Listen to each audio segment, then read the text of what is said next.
So, this is a Facebook page called Oh Look, Yet Another Jordan B. Peterson Character Assassination. And I'm featuring it because there's been an awful lot of these recently, haven't there? And when I say there's been an awful lot of these, I mean every day I will see 4 or 5 different ones from different websites. It's been a real push in the mainstream media to say, look, we don't need to listen to anything Jordan Peterson says.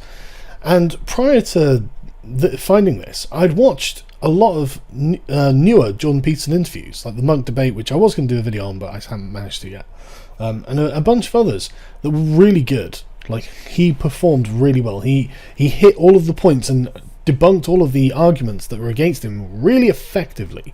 And you can tell by, I can't remember it was like Radio 3 or something he was on.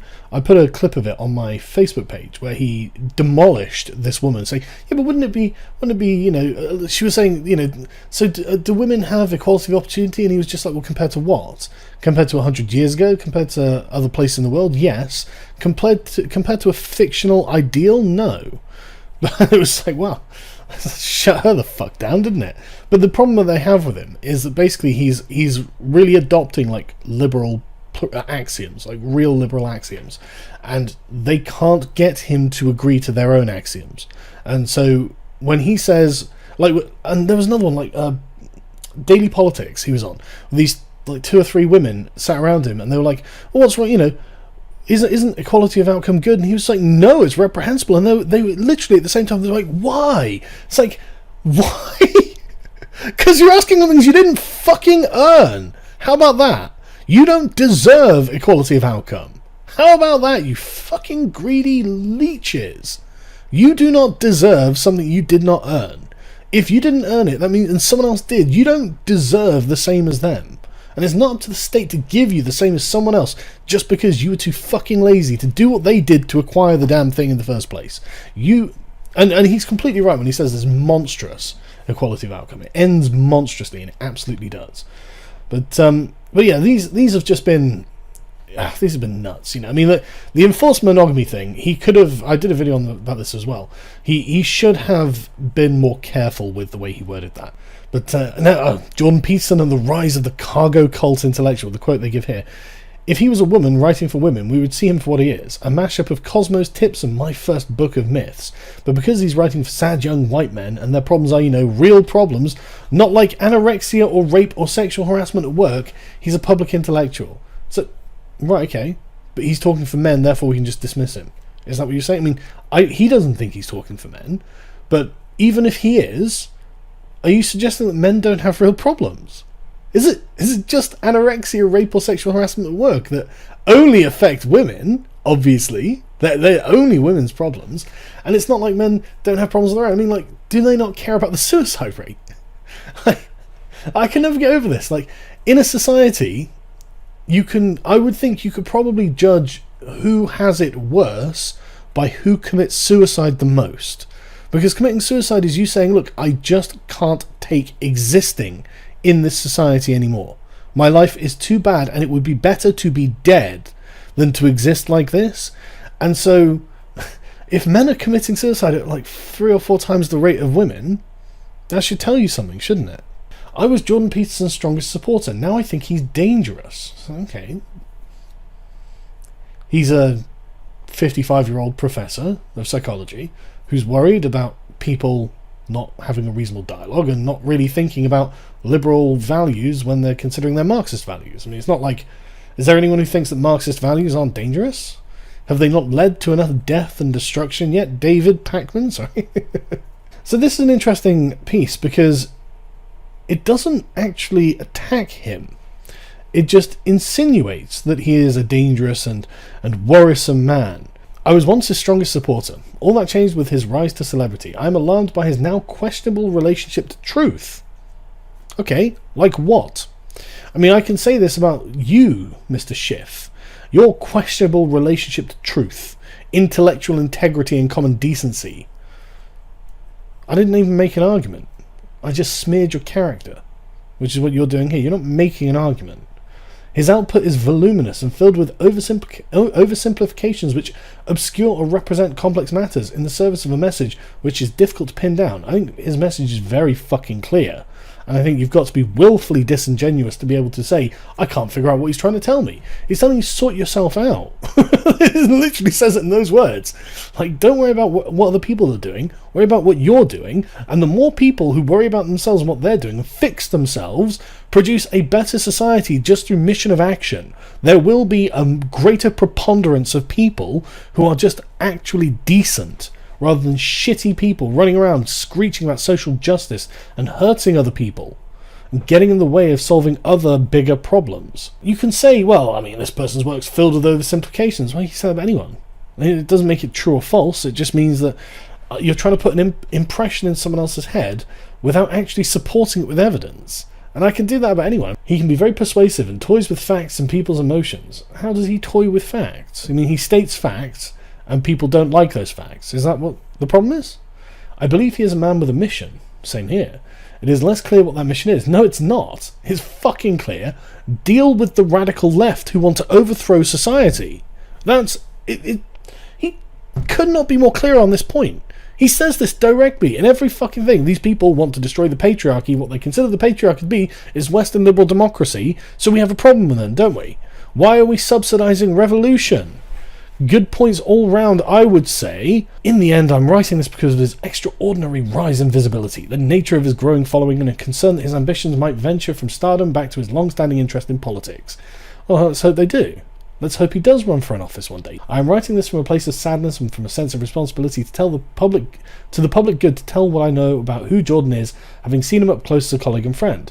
Okay. People continue to be who they are, even the blinding overexposure of success. I've known Jordan Peterson for 20 years, and people had better know more about who he is. There is reason to be concerned. Yeah, he's effective, isn't it?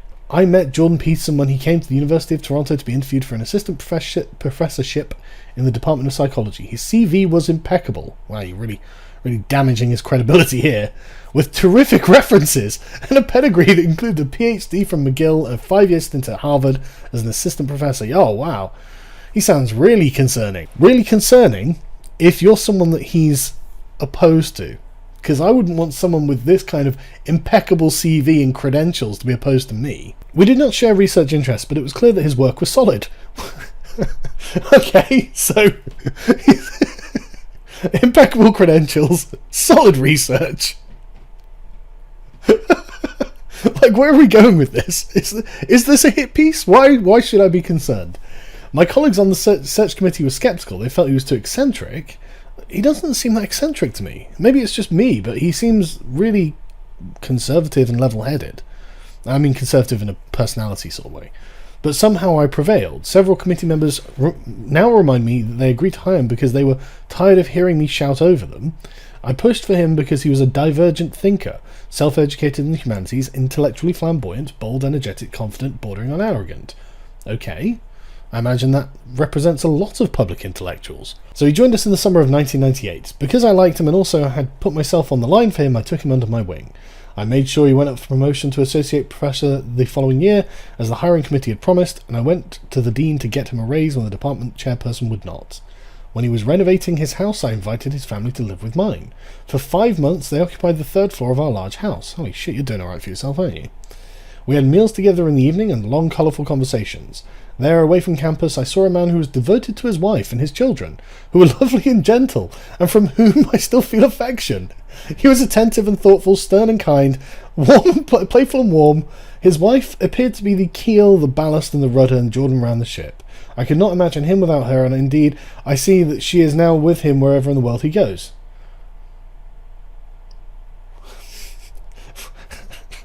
Okay, so now he has an impeccable record, solid research, and he seems to be a good man. Like, a decent, upstanding human being who has a loving family who clearly love him in return. Like, if you're trying to tell me that we should be worried about this man, I have to say he seems to be exactly the kind of man that we should support. From your description, I don't know like his personality like this. You do, because you spent 20 years with him, and you're making him sound great.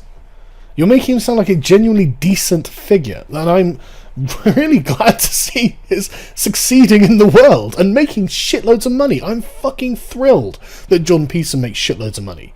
I mean, I watched him like an interview the other day. He was like, well, I'm not really very worldly. I'm not really that interested in money, but I am a capitalist, and shamelessly so, and good for him.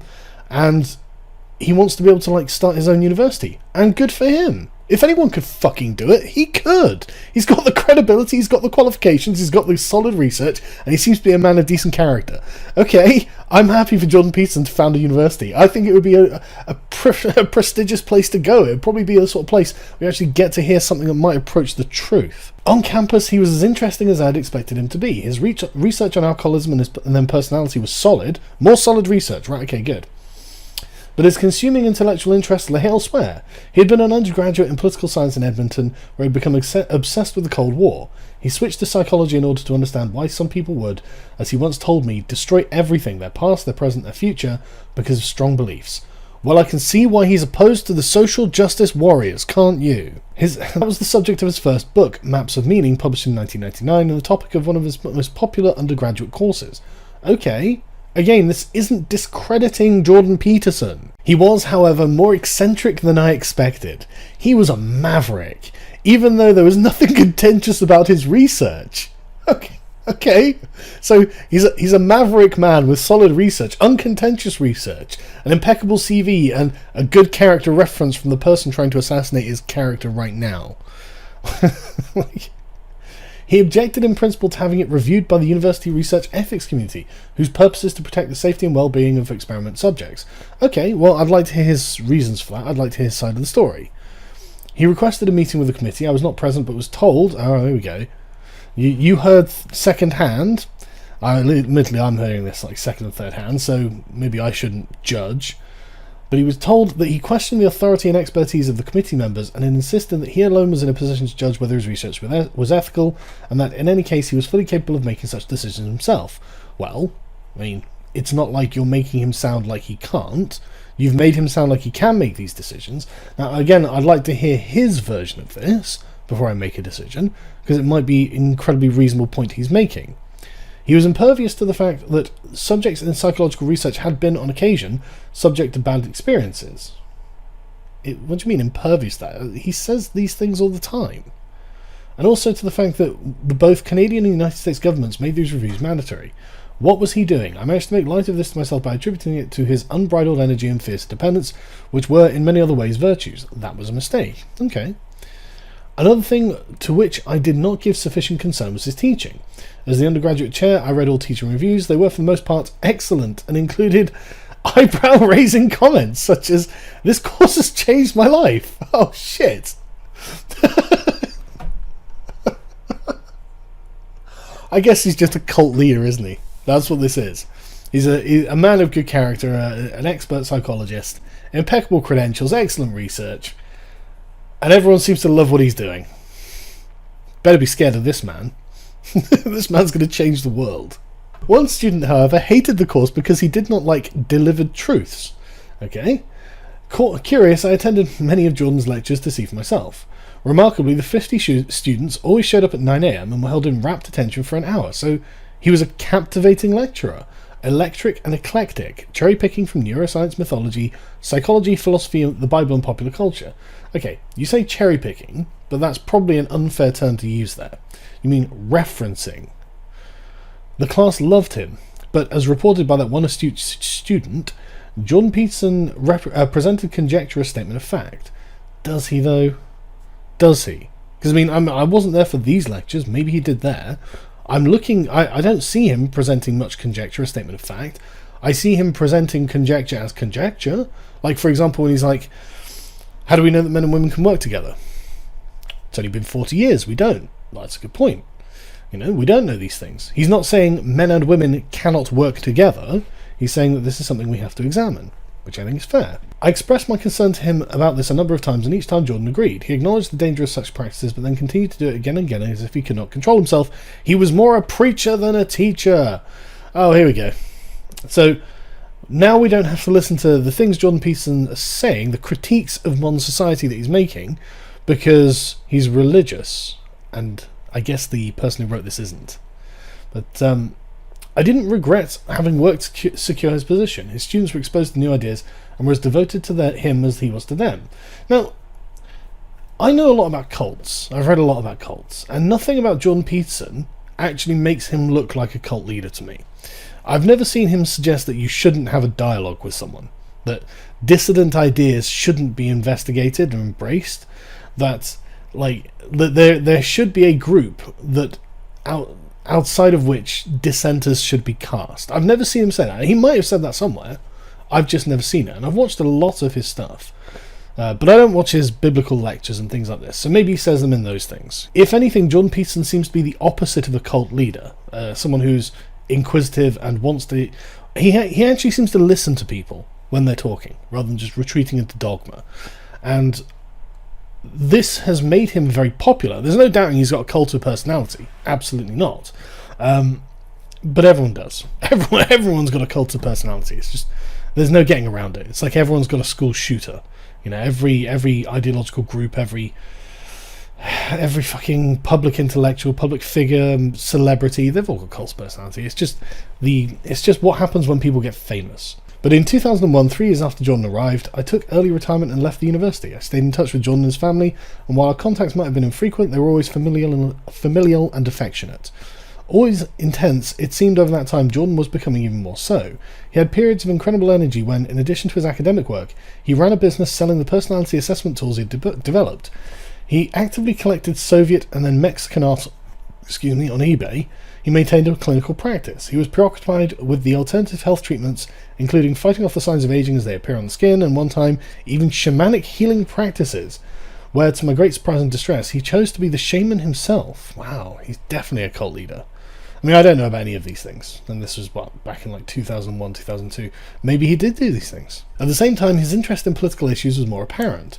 We disagreed about most things, but I don't ask of my friends that we agree. What was off-putting was his tendency to be categorical about his positions, reminiscent of his lectures where he presented personal theories as absolute truths. Again, I don't see him putting personal theories as absolute truths. Maybe he did. Maybe he did do this back in 2001, 2002, whenever. But, I mean, can someone show me where he's doing this? I would really appreciate someone doing that. But I really challenged him. He overwhelmed challenges with volumes of information that were hard to process and evaluate. He was more forceful than I and had a much quicker mind. Also, again, evocative of what I saw in the class. You mean he out-debated you? That's what you're saying? Could you not have asked him to write it down? Also, again, evocative of what I saw in the classroom, he sometimes appeared to be in the thrall of his ideas and would not, or could not, constrain himself and self-monitor what he was saying. I really think he's changed then.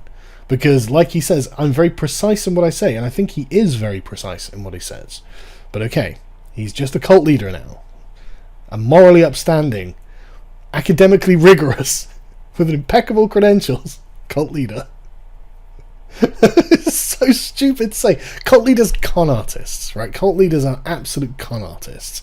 They don't have these things. What Jordan Peterson is doing is going through legitimate channels. There was, however, something about his growing fierceness that unsettled me. Always a man of extremes, it seemed to me that the highs and the lows of his emotional range had increased. But he was hurting no one, and my affection and loyalty for him were undiminished. That all changed soon enough. Okay, so let's talk about what's happened in the interim time. This person left the university in 2001. What happened in the preceding 10 years to the academy that may have changed Jordan Peterson's opinion somewhat? Well, the answer is obviously social justice. Jordan's first high-profile public battle, and for many people their introduction to the man, was this declaration that he would not comply with Bill C-16, which I agree with. They say at worst he could be fined, and in his defence said if he refused to pay the fine he could go to jail. That's not the same for being jailed for what you say. Well, kind of is, isn't it? You know, if you're being asked to pay an unjust fine, and you say I'm not going to pay that fine because it's unjust, they say, well, you can go to jail. Well, yeah, then I'm being jailed for not paying a fine that is unjust. I don't see how he's not in the right there. I mean, I agree with him. And that's why when Dankula was like, I'm not going to pay my fine, I'm going to appeal it, and donate £800 to charity for children, I fucking salute him. He was a true free speech warrior who was willing to sacrifice and run roughshod over his students to make a point. How is he running over his students roughshod to make a point? This is your country's laws with compelled speech that Peterson is objecting to because it has no precedent in English common law and is marking a distinct direction that we shouldn't go. It just, honestly, is so weak sauce, this. This is not really like something that Even if you didn't know anything about Jordan Peterson, you'd be sat there going, well, okay, maybe he's being a bit too serious about that, but I mean, he seems to know what he's talking about. He could have spared his students and chosen to sidestep the issue and refer to them by their names. Yeah, but the fucking principle of the thing is that they're compelling speech, man. And if this was truly a matter of free speech, he could have challenged the Human Rights Act off campus and much earlier by openly using language offensive to any of the already protected groups on his list. Well, I don't know why he did that. Maybe he wasn't aware of it. I don't fucking know. I imagine it's campus activists that got him interested in this subject. And I guess it's Bill C-16 that really sort of made him aware of what was happening. But again, I don't know, you'd have to ask him. Maybe one day he'll address it. Perhaps this was not just about free speech. Oh no, I think this is definitely about free speech. Not long afterwards, the following message was sent to his wife's email address, exhorting recipients to sign a petition opposing Bill 28. That bill proposed changing the language in legislation about families from mother to father to the gender-neutral parents. This is not a free speech issue, so Jordan was wearing a different political hat. What does a transgender agenda have to do with a bill protecting same-sex parents? What's this all about?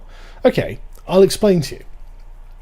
All of these things are a pattern of changes to society that are being pushed by far-left activists with a specific ideological agenda.